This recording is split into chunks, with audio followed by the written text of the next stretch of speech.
Hey guys, so today we'll be making this. It's a Minesweeper with hexagons instead of squares. And since it's hexagons, I decided to make it bee themed. Bees, bees, bees. You won't need too much to start. You just need a version of Unity, and I've created a little asset pack with images of the bees. And there's also a 3D model of our hexagon, which is it's just a flat hex with some texture coordinates.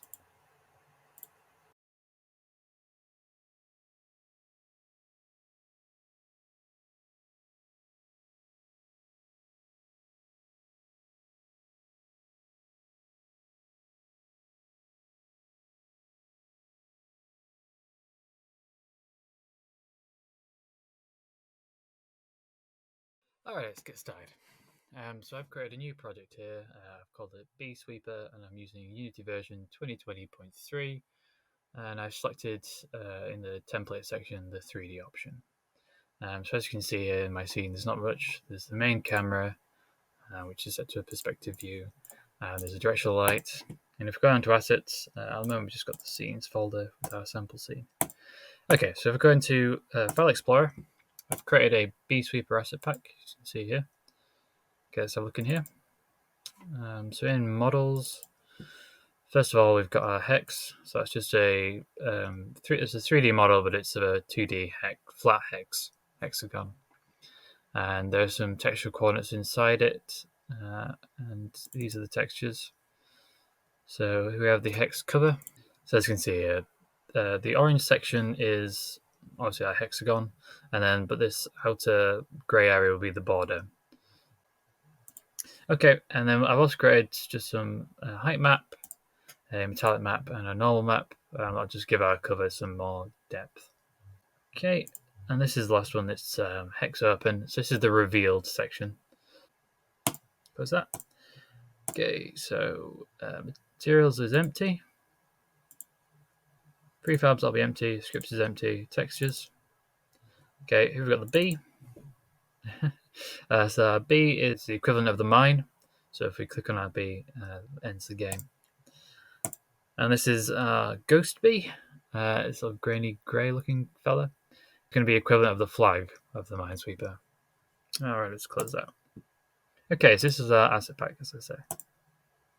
Just go into this directory, select all of this, hit copy, Beesweeper, and we go into assets, and we'll just paste it here. Okay, and then back into Unity project.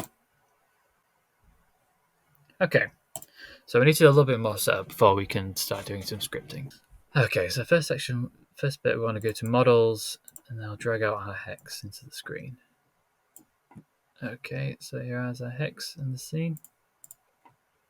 Right, so we just need to rotate it so it's facing the camera.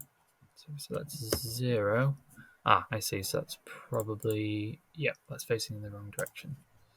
Our hex isn't double-sided, so if we set Y to 180, there we go. We want the pointed side pointing upwards as well. Okay, right, now I'm going to go to project window, hit assets, prefabs. I'm going to select our hex, drag it down into here. We're going to create an original prefab. So I'm going to rename this to X. Okay, open hex prefab. Right, so now go in your project window to assets and models, materials. I'm going to create a new material. Cover. And you can just use the standard material. Right, so I'll set the albedo texture first. X cover.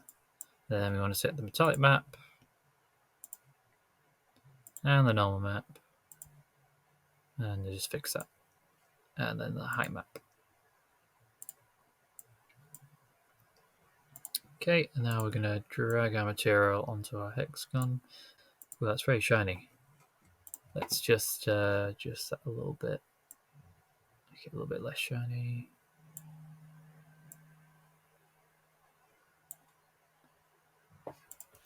Okay, that'll do. Another material. I'll just call it Hex. And then for the albedo, again, standard shader. So we only have the one texture for this. Let's just make sure that works. Yes.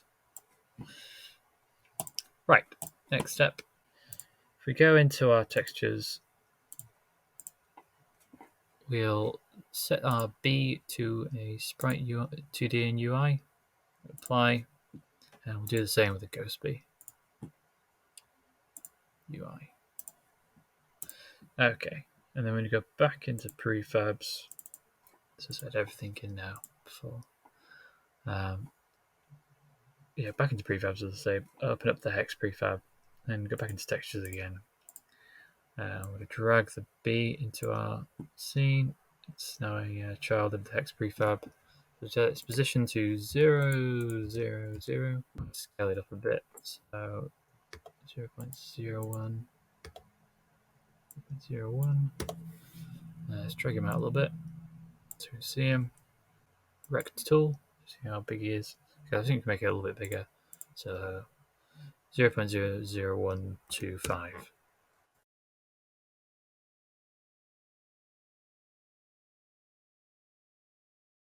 Okay, then I'll move him back a little bit to there-ish.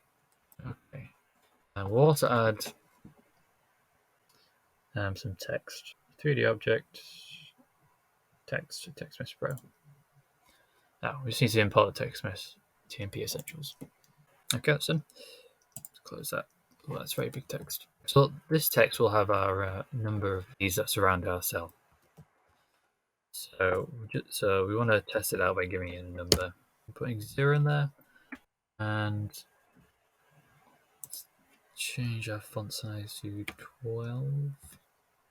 And then alignments, center, middle. Deactivate the B a moment. Okay. This forward 0.001. Scale this down. So our width will be 1.45 and our height will be 1. And we can change our font again to 8, maybe 10. Okay. So we'll also set that active, so that just to inactive, I should say. Okay, so that's our prefab. All of our assets inside our prefab created. We need a new script. So I'm going to call this new script cell.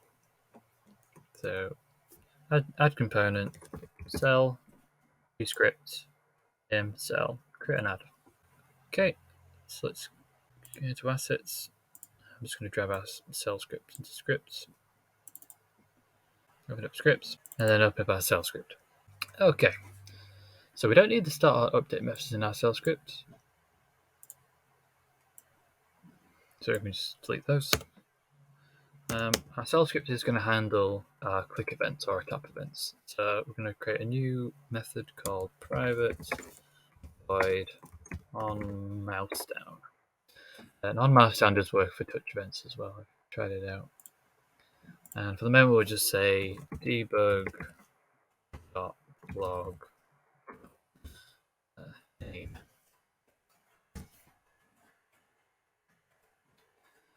And then we're also going to add in some variables. So I'm going to add in public int row index. Cell row index, in fact. Cell row index and cell column index. Okay. Let's head back into Unity. Alrighty, next step. Let's head back into our scene. So file, just save that. Now I'm going to create a new object, create an empty one. We'll call it setup scene. And then we're going to add a new script called setup scene.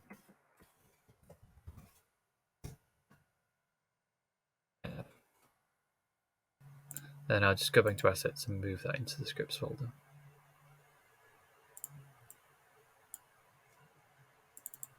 And open scripts. Then open setup scene.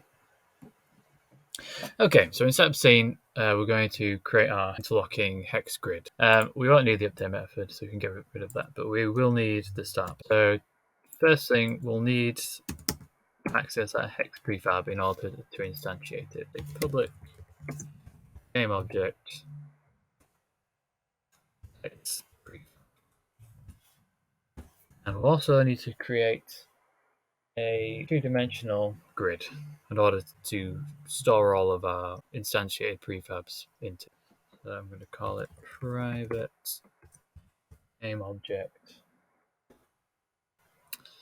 open square bracket comma x. So let's create a new function. Call it private void gate x grid. Okay, one other thing we'll need is if we're going to create a two-dimensional array, we need to give it a size. So add in two more variables, private int rows, let's do rows first, equals 10, private int calls equals 20, and then we'll instantiate hex grid with the size of rows 10 and columns 20. So hex grid equals new game object rows by calls. Okay, so in order to create our hex grid, we'll need to get the width and the height of our hexagon in order to establish where to position the next hexagon. Float width hex prefab component mesh collider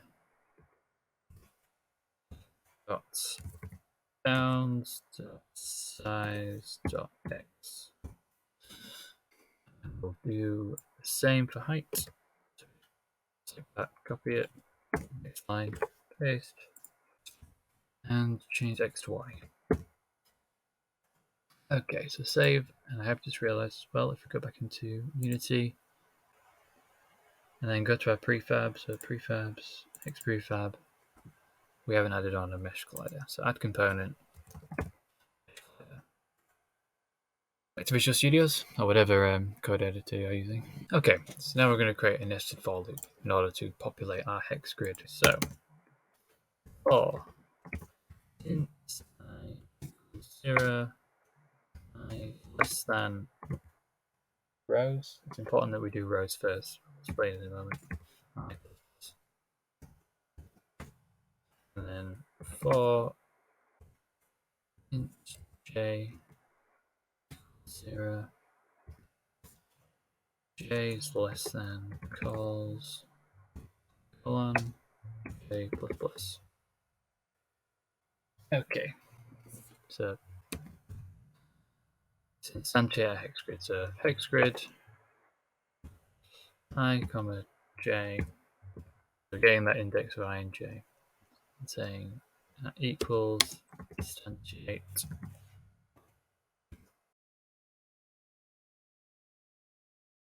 Okay. And then since we're attaching this to a setup scene game object, we'll set the transform parent to be to our setup scene game object. So grid again, I comma j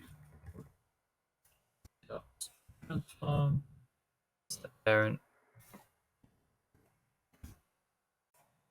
transform false. Okay, and then let's just pass into our cell the coordinates. So I'm just going to copy this again. Hexij, new line, paste that in. Cell, dot get component, cell, dot cell row index equals I. And next line, we'll do the same again for the column index. So get component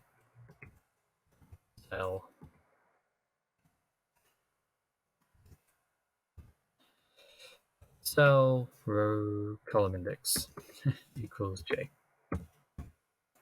So let's just make sure it's going to be creating all these. So if we go to start, we need to make sure we actually call this function. So in start, say create grid.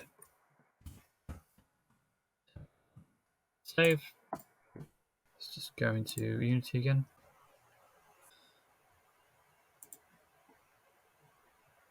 X. Play again. Okay, here we are. Yep, million hexagons. So, well, say a million, should be about 200. Well, exactly 200. Okay. Back into Visual Studios. Right. So let's first just try and position it as if it were a square grid. So we'll say hex grid I, j, transform position new 3 I times width j times height. Let's go back into here. Play. See, it goes off of our game display. So I'm going to scene. Let's have a little look around.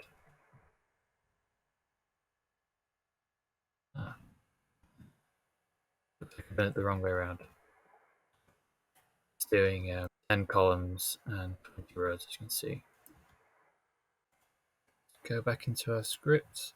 Oh yeah, so for our positioning, it should be J and I.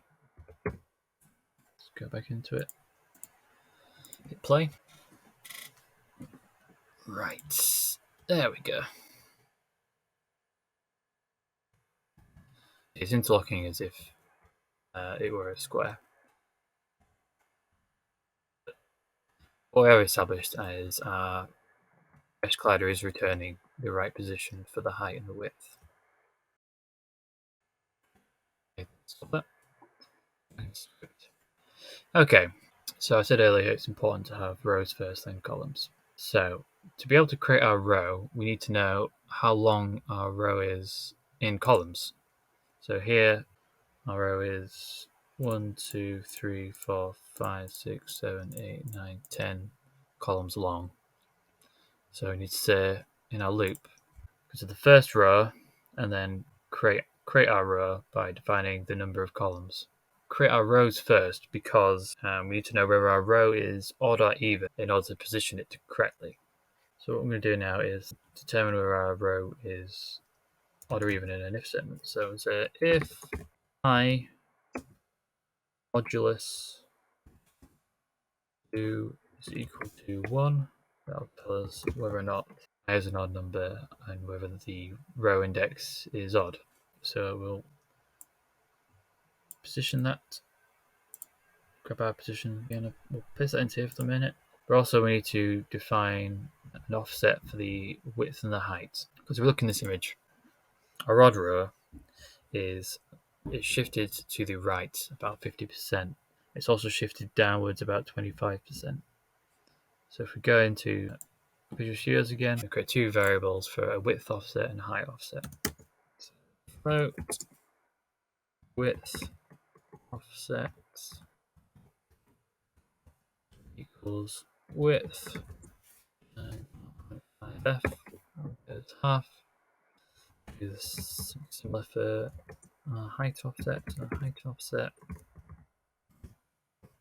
equals height times 0.25f.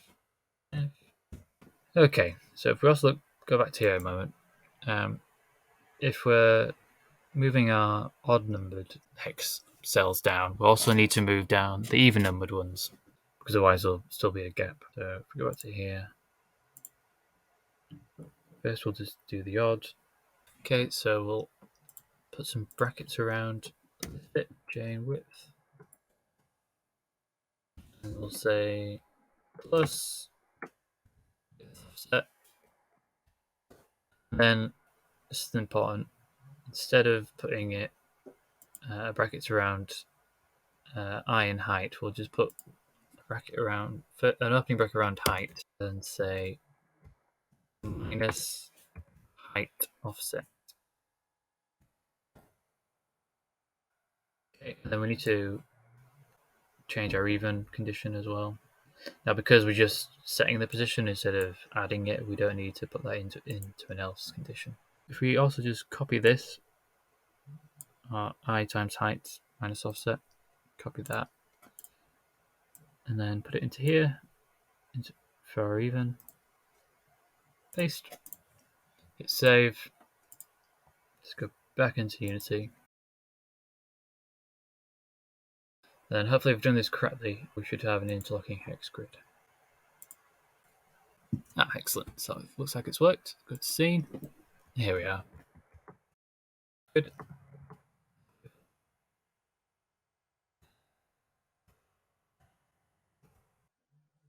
Alrighty, so we've created our hex grid. As you can see here, the hex grid is not fully in the game view. So let's just change that. So we'll leave this running.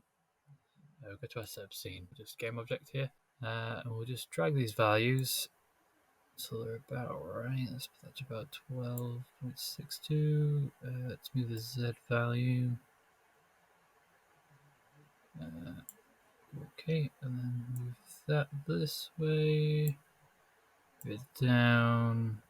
Put it about center. And we can move it forward again. Something like that. Okay, so minus 16.58. Let's just copy that value. We also want to deactivate the one we've instantiated from. So minus 16.58. Let's grab that.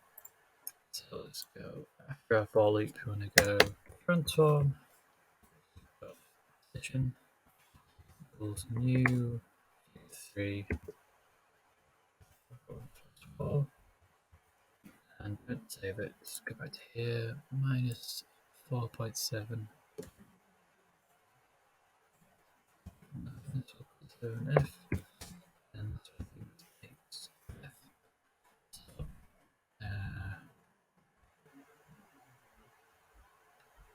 yeah, 8. Okay. And we'll also say hex prefab dot set active equals false. False. Here first. Stop that. Back into Visual Studios. Hit save. Back into Unity. Play. There we have that. So now we've got our grid fully. Hey guys, we take a brief intermission.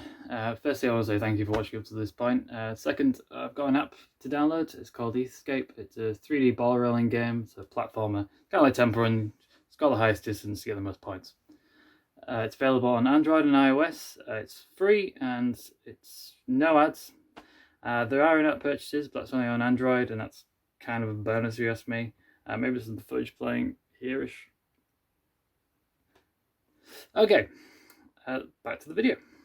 Okay, so next is we've got all of our hexes, and now we want to put something into them. So we'll start by putting our bees into them. Okay, so if we stop play on that, go back to Visual Studios, we'll create our insert bees function here. So next line, private void, we'll put insert bees here. Okay, so you just find a set number of bees that are going to be in our grid. So I'm going to say private int number of bees equals 30. Right. Let's say let's create a while loop, and we'll get a random column and a random row, and insert a bee into our cell. But first, we need to define some changes in our cell class. We need to define a cell value. So we'll say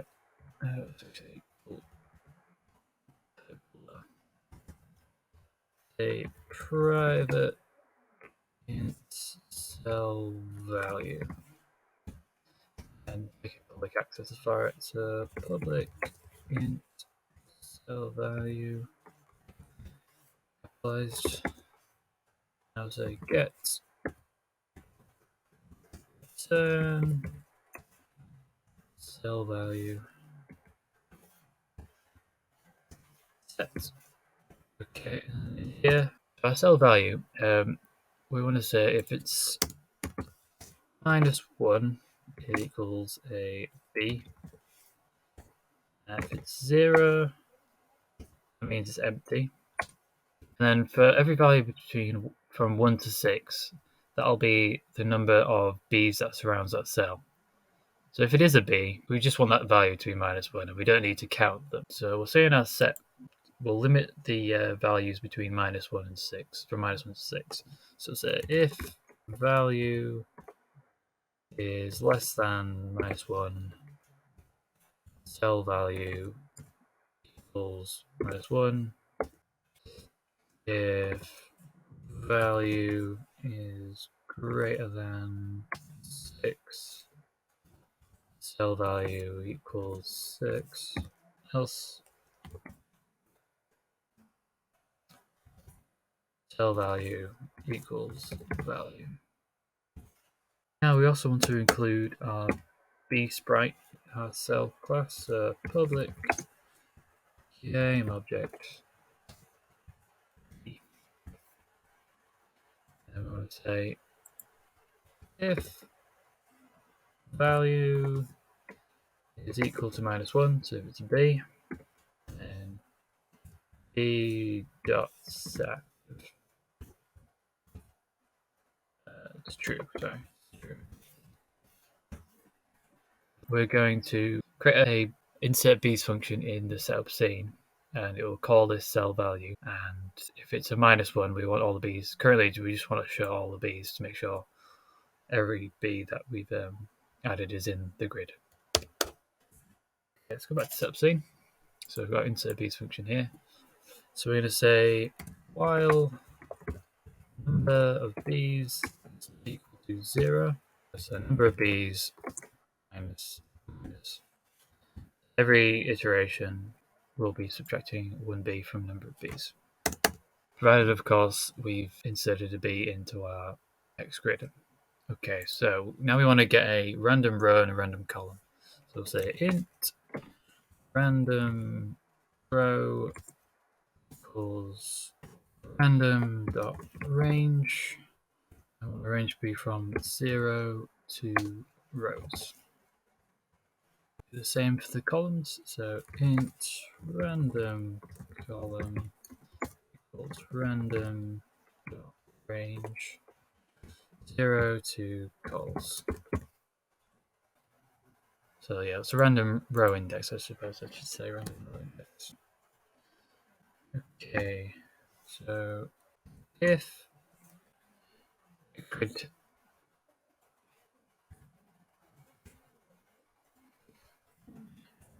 random row index, random column index, we gain these coordinates from our 2D array dot get component cell cell value is not equal to -1, so it's not a B. And we're going to say cell value.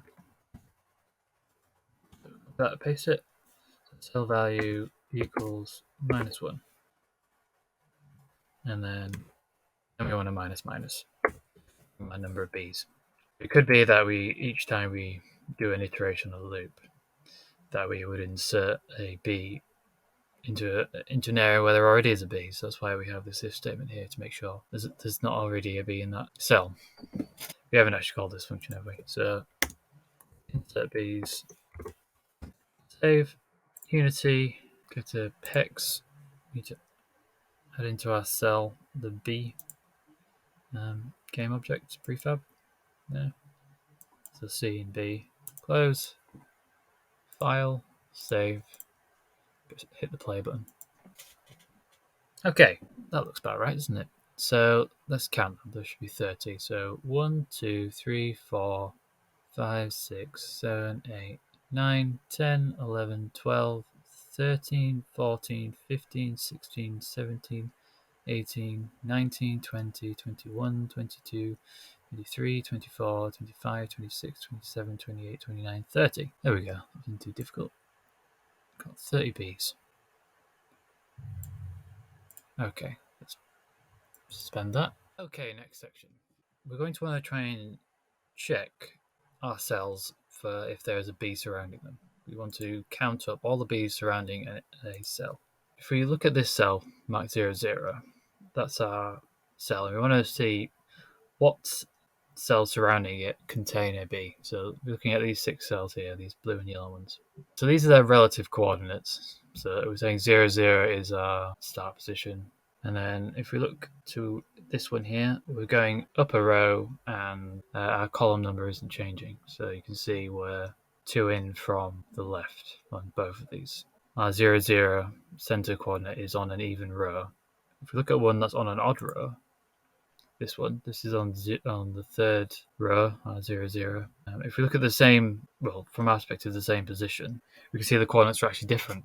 They're now upper row and upper column. If you look at on this column, you can see there are 2 cells towards the left, but on our 00, there's only 1 cell. So what this means is when we're checking for our cells, we need to check differently depending on whether the row that we're looking at is an odd or an even row. So if we go into our cell class, we'll create a function called private void check surrounding cells for these. Yeah, put some bases here. Okay, the way I'm going to do it is by creating another nested for loop like we've done previously. I'll write it from scratch. First off, if cell value is equal to -1, and just return. For int I equals -1, on I is less than 2, I plus plus. So we have a range of -1 to 1. And then we want to do the same for our inner for loop for our second one. J and J again. What is this doing? So this one goes from -1 to 1, and so is this one. So it's doing 3 times 3 number of loops. It'll give us relative coordinates of 9 different cells, even though we only really want to look at 6. We've established our odd and even relative indexes are slightly different. This tells us which indexes we want to discount. So when we're counting, we don't want to count the cell 00. We want to check the surrounding cells, and that cell isn't a surrounding cell. For our odd numbers, we want to discount -1, -1, 1, 1, -1. And then for our even, we want to discount 1, 1, and -1, 1. Yeah, so we'll write out the excluding ones. So we'll say if I is equal to 0 and j is equal to 0, then we want to continue. So that'll stay over in the loop, but it'll go to the next iteration. First exclusion. So if I modulus 2 is equal to 1, it's odd. I'm going to say if equal to -1, j is equal to -1, or brackets around these. That's our first condition. So our second condition, if I is equal to 1 and j is equal to -1. Continue. Okay, and then go to this if statement, put an else around it. This is now for if the row number is even. So we'll grab this if statement here, down here to else, paste it. So now I'm going to say if I equals -1 and j equals to 1. And I'm going to say if I equals to 1 and j equals to 1. So these are all the conditions we're discarding. 5 possible conditions we're discounting. It of course depends on whether or not we're an odd or an even row. So when we're calling our indexes, it's possible you could have an index that doesn't exist because you're calling one that's on the outer edges of our hex. So for example, say this gold one here marked 0, -1. Let's say that one was center. we couldn't check up on one that was left of it because there are no cells there. So we need to exclude that from our lookup. Let's create 2 new integers. So int a equals cell column index plus j for columns, and then int b equals cell row index plus I. So as I say, we don't want to pull a cell that's outside of our grid. E is greater than -1 and B is less than rows, so we can't get rows currently because it's in our setup scene. So we'll go to setup scene, we'll say our rows are now public static, and we'll do the same with columns. So public column, go to cells, setup scene dot rows, and a is greater than -1 and a is less than setup scene dot gold. We want to be able to determine whether or not there's a mine in these locations, but it's hard to do that from within our cell class. So what we'll do is press save, go to setup scene, scroll down a little bit, we'll public static void is b.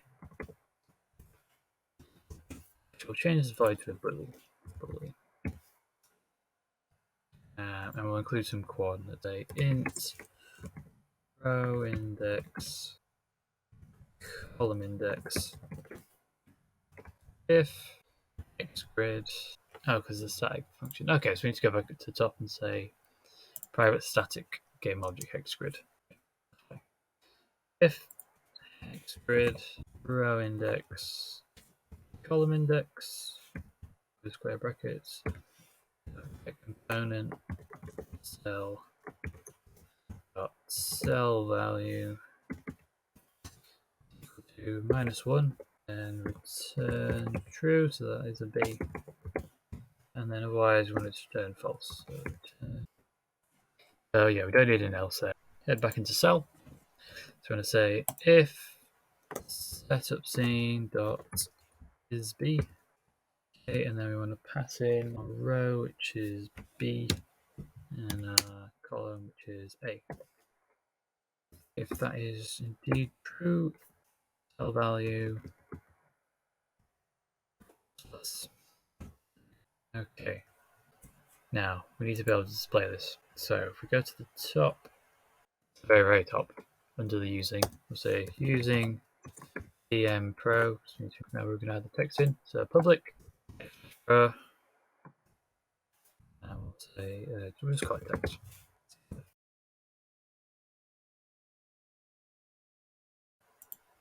So if we go after the for loop, if cell value equal to -1, text dot text equals cell value dot to string.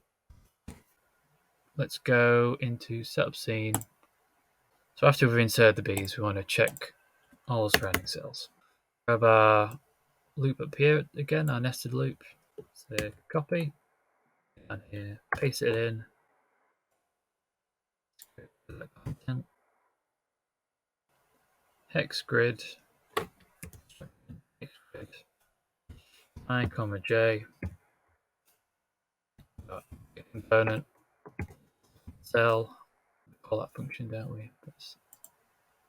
Yeah, so change this to a public. Sorry, go back to cell and change your check surrounding cell bees. Cell for bees to public. Divide check surrounding cells bees. Save. Go to here. So hexagons j get component cell dot check for surrounding bees. Okay. Save. Back into Unity. Go to hex. And we're going to include our text. So it's just text. Yep.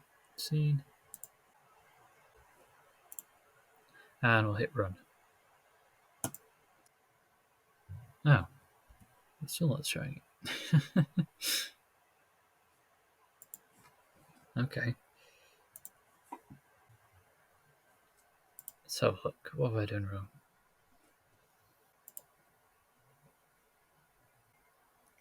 Oh, I see the issue now. Okay, so we haven't actually enabled our text.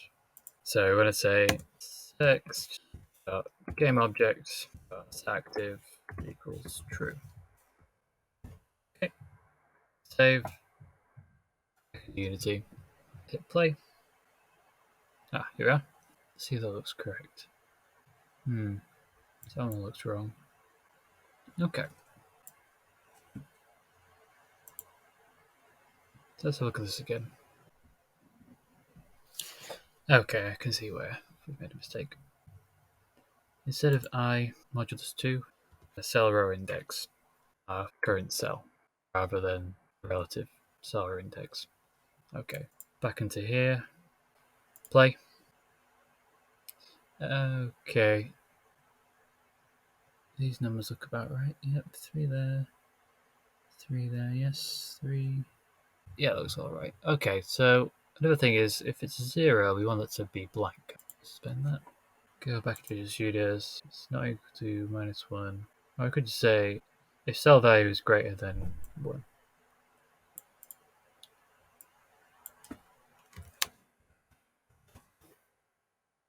Save.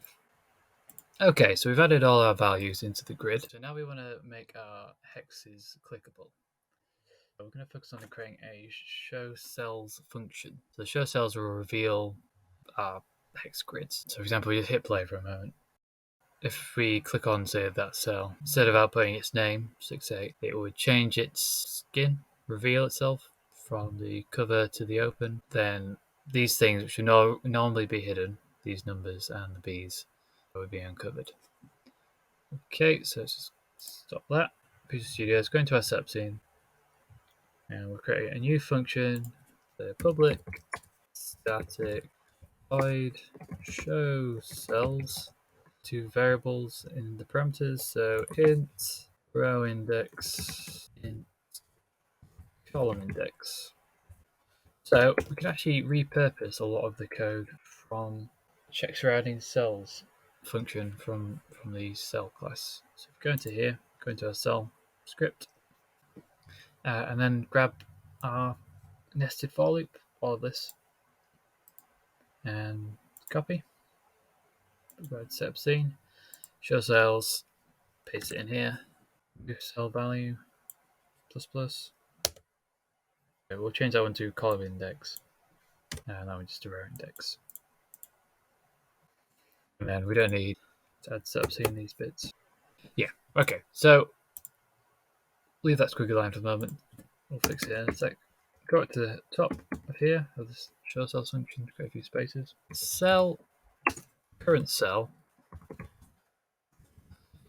equals grid row index, comma column index, get component cell. So we get the cell from that game object. Okay, and then if we go to the squiggly line, we can say current cell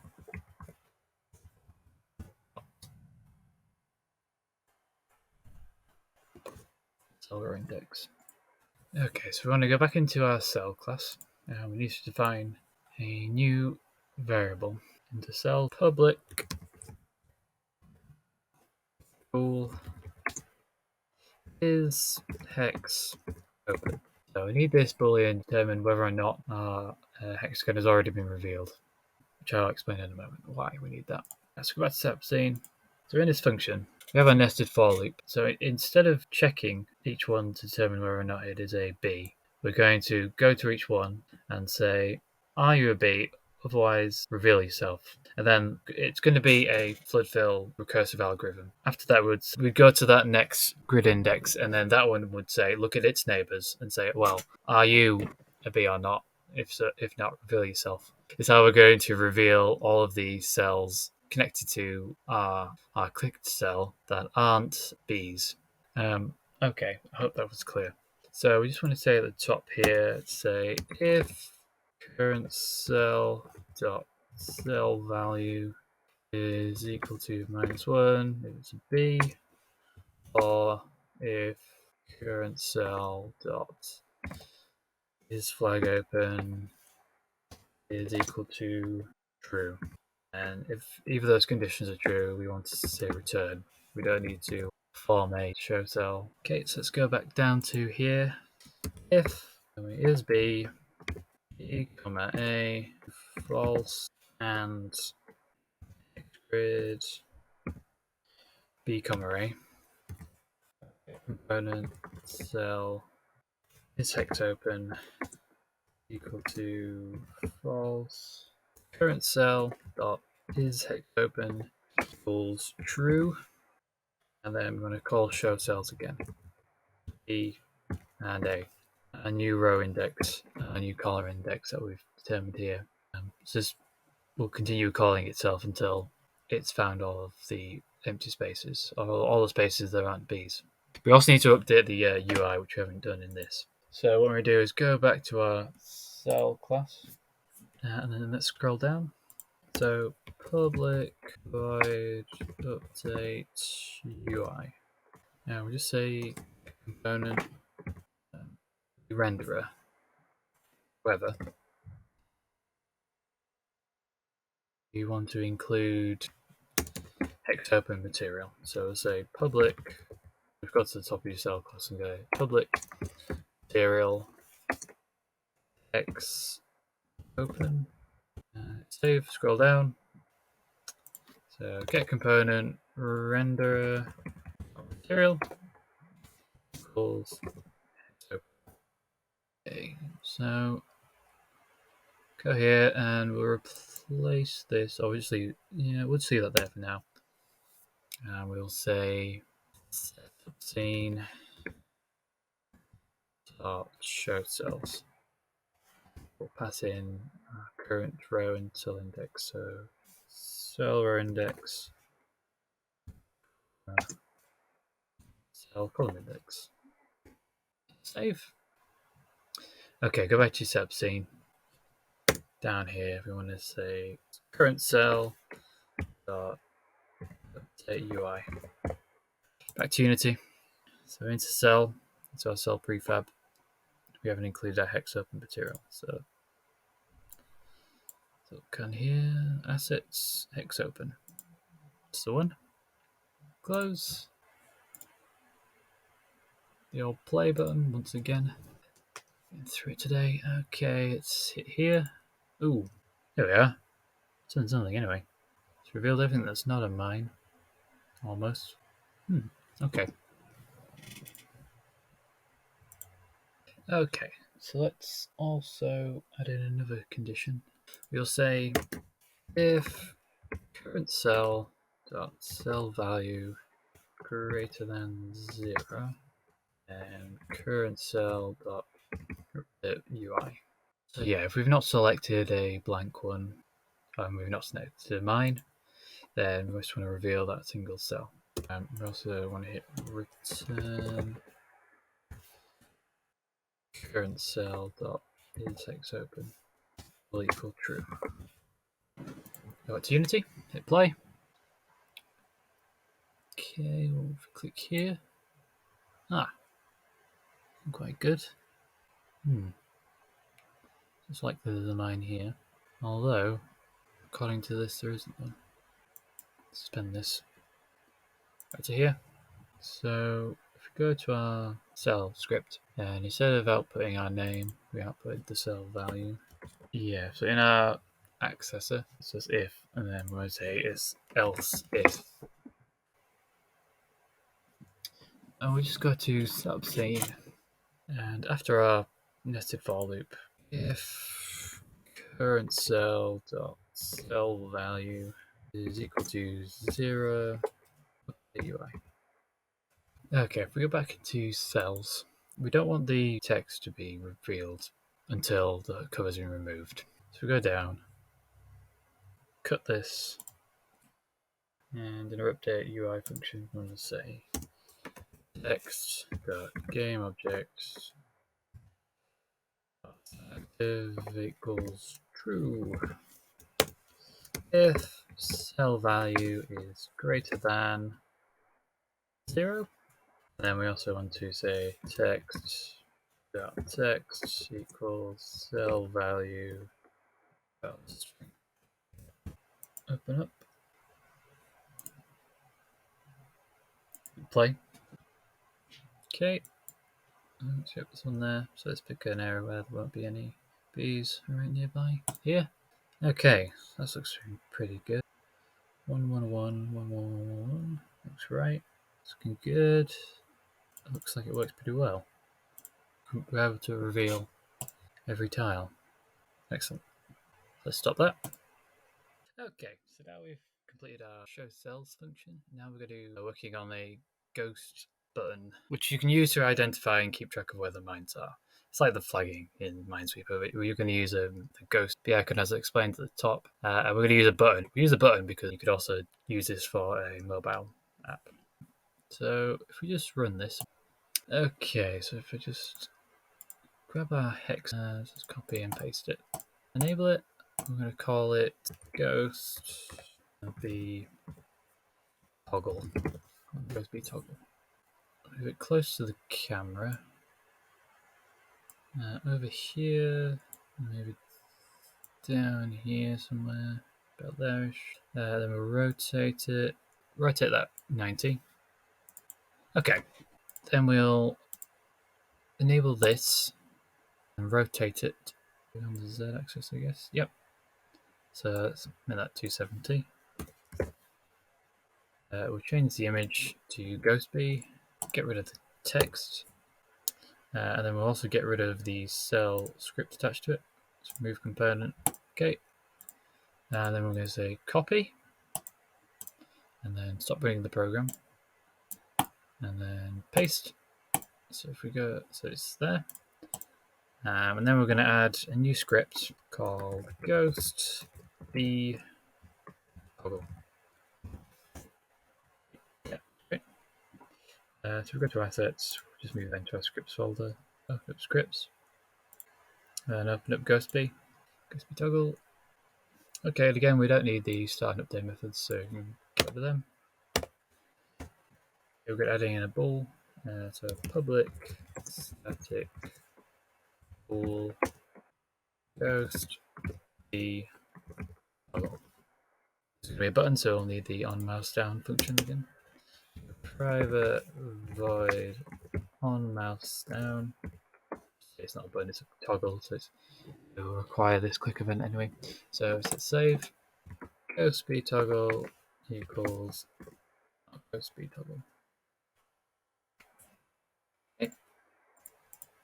Then we'll also say if ghost B toggle is equals true, and get component renderer dot material dot color equals color dot blue. Blue. Take it blue. Okay, so while it's active, well, when we click this button, it'll toggle on to true. Once it's true, we want to set the background to blue to make sure we know that the button is active. So when the button is active, we're going to use it to flag down certain cells instead. Then we say else, this bit. And our color is just white, so we just paste it in here and say color.white. Okay, hit save. Script done. Okay. Yep, head back into cell. Actually, we're going to cell first of all. Let's go back to the top. So we're going to add a few more things into here. I'm going to add a bool public bool flagged, and we're going to add in the sprites too.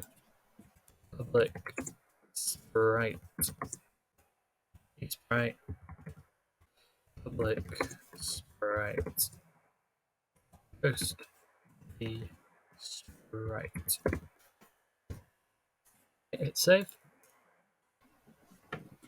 Okay, so if we go into our setup scene, we want to say if something is flagged, we don't actually want to reveal it in our show cells function. So if we hex grid array, component cell dot flagged is equal to true. Going to cell. We need to adjust our update UI. So we need to know whether or not we're flagging. So say if speed toggle dot is equal to true, we're entering the flagging stage. So if flagged, so if it's false, the speed toggle is active. Flagged equals true, and then we want our B game object to active. True. And we'll say B dot get component sprite renderer dot material dot sprite equals sprite. Yeah, and then we want the background of this one to be blue as well. So get component renderer material color equals color dot blue. Okay, then we want an else condition for this, don't we? Else flagged equals false. B3 active, so B dot set active false. And then if we grab these two a minute, down here, we'll say instead of ghost B sprite, we want it to be the B sprite. Instead of blue, we want that to be white. So toggle between these two states, provided the ghost B toggle is active. An else condition here. Now we'll do section here inside this else. So if we go to our on mouse down option, we don't want to do the show cells if it's flagged. So I'm just going to take out the cell value because I don't think we'll need it. Say if ghost b toggle dot ghost true one else show cells. Save. Okay, let's go back to Unity. Okay, let's click on Hex. We haven't assigned any sprites. So B sprite is B, Ghost B is Ghost B, and then everything else is golden. Hit close. Hit file, save, play. Toggle that on to look. Yeah, there we go. Into here. So what we want to say also is, sorry, so we're back into the cell script. So say now we're going to the on mouse down function. And I'm going to say if flagged to false, then show our bees and show the cells. Also go down here. If flagged to false. Okay, let's just make sure that works. Back to Unity, hit the play button. Let's flag a couple mines, bees. Okay, that seems to have worked. We'll kick these now. Okay, that's good. That's what we want.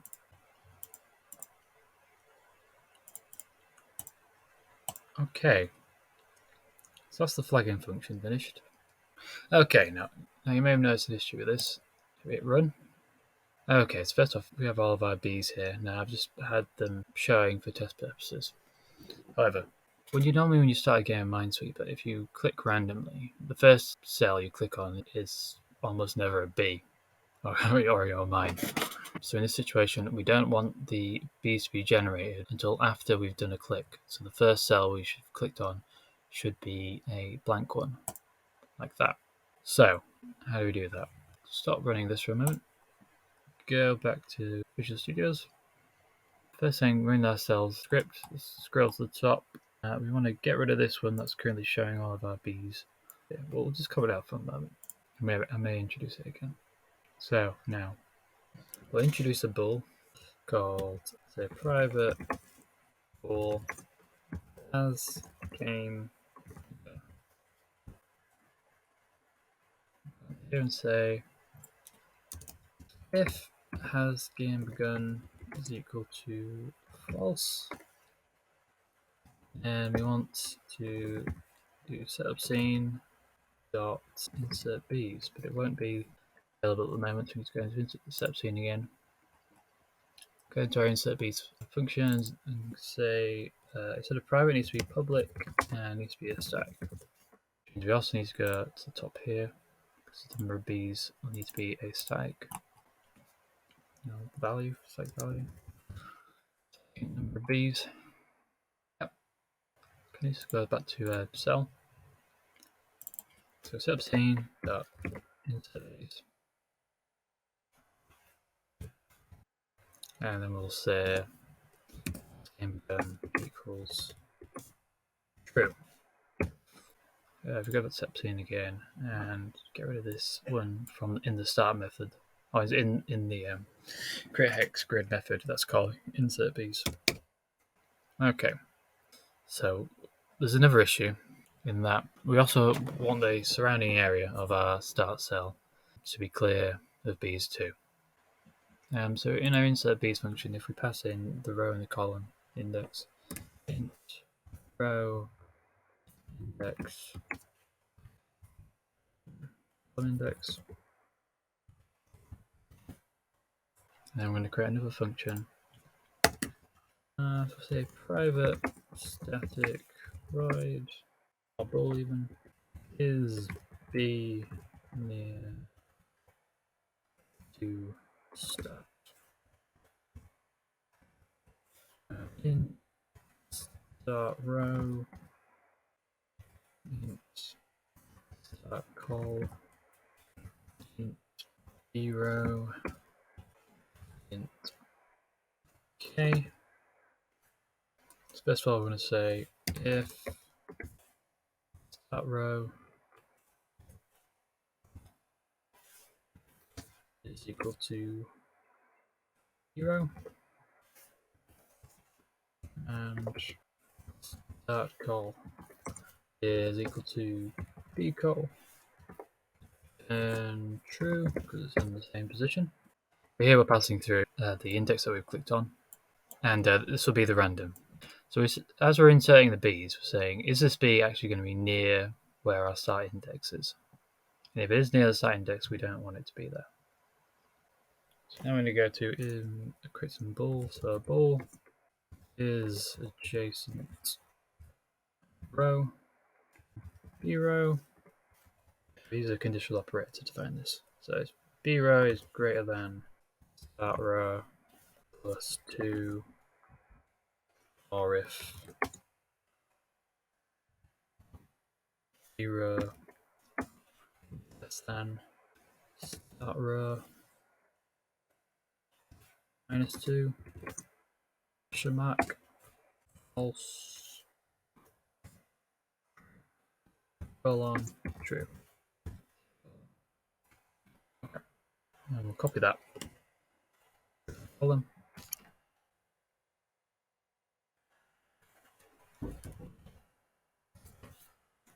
After I finish typing it out.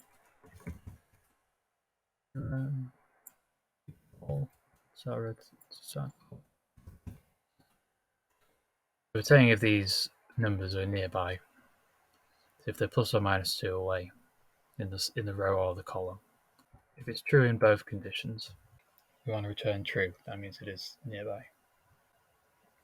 So if suggested row true and suggested column true, and we want to return true. Okay, well that makes sense. Let's scroll up a little bit.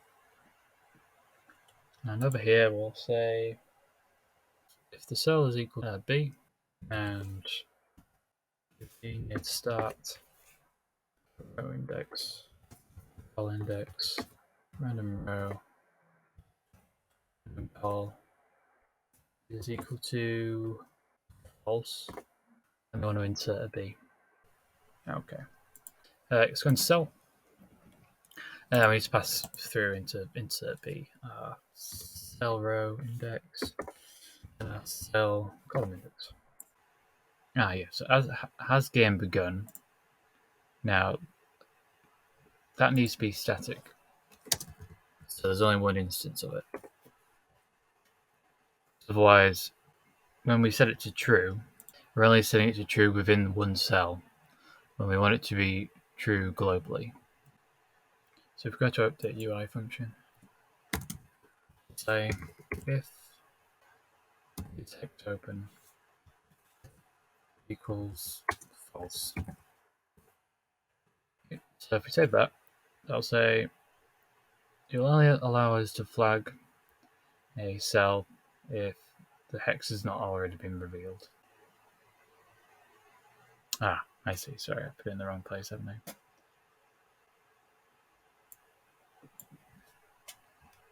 Let's cut that. Should be here.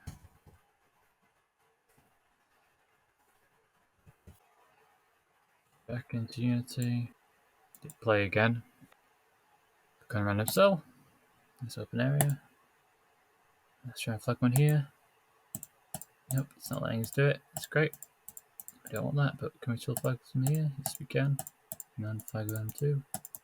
Very good. Okay. So, we know there are mines here, here, and here. So if these weren't flagged and we clicked on them, the game would be over, and we want all the bees to be revealed. However, if we try click on one now, nothing happens. So you need to write in a game failed function. Okay, so let's go back into Visual Studios. And we'll create a new function called showB. So public void show B B dot set active is true. Fine. B dot get component sprite renderer dot sprite equals B sprite. Get component renderer, and we'll just set the background to red of our cell.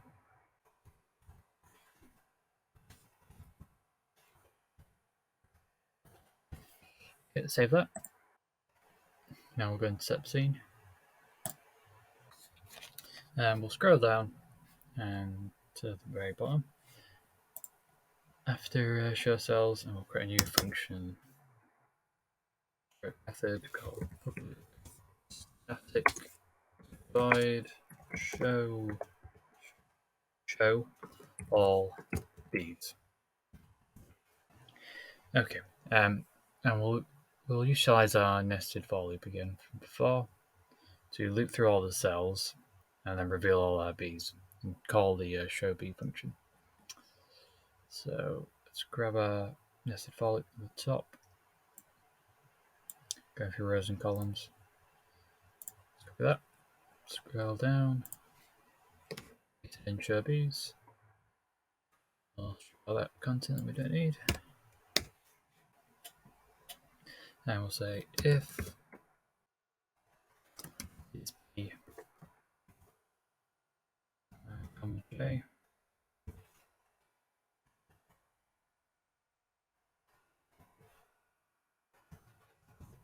then hex grid, I, comma J, component, cell, show B. We also want to remove any toggles. We also remove any of the flags that are on the bees and remove the covers as well. So if we say ghost bee toggle dots toggle equals false. Grid. J.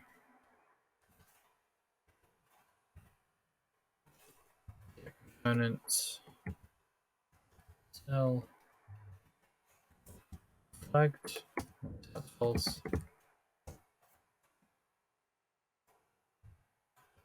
That again. J. Dot. Component. Cell. Dot. Bit UI. I'll reveal ourselves afterwards. Okay, save that. Head back into cell. One more thing we need to do. If cell value -1, aka is there a B there? Then setup scene dot show all Bs. Else save. Okay, head back into Unity. Let's hit play. Right, click on random cell. Okay, so I'll know there's a mine there. So let's click that and see what happens. It's revealed all of our mines, all of our Bs today.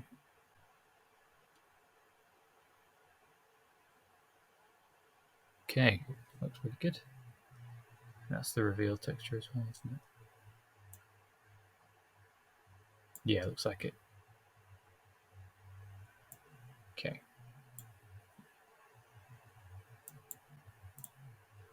Stop that. Alright guys, I think I'll leave it there. There's more we could do, like we could add in a game timer or something to keep track of how many bees are left in the grid. But the video's already getting quite long, so I think I'll leave it there. Thank you for watching, and until next time, I'll see you.